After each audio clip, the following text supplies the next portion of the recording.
मिलिए जुनैद से, जो आधा वक्त ग्राफिक डिजाइनर है और पूरा वक्त सोया रहता है।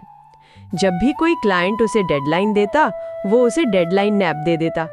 एक बार उसने 24 घंटों में लोगो देने का वादा किया और उनमें से 23.5 घंटे वो सोया रहा।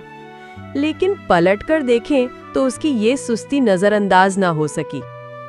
एक दिन जुनैद ने गलती से एक अधूरा, बदसूरत और कच्चा लोगो अपने क्लाइंट के गूगल ड्राइव फोल्डर में अपलोड कर दिया, हतमी वर्जन की जगह।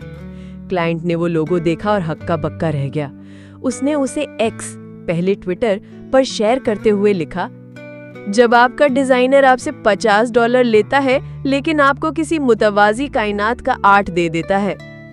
ये पोस्ट वायरल हो गई, मीम्स की बारिश हो गई। टिकटॉकर्स ने उस लोगो को डांस मूव्स के साथ रिक्रिएट किया। किसी ने तो उसे टी शर्ट पर भी छाप लिया।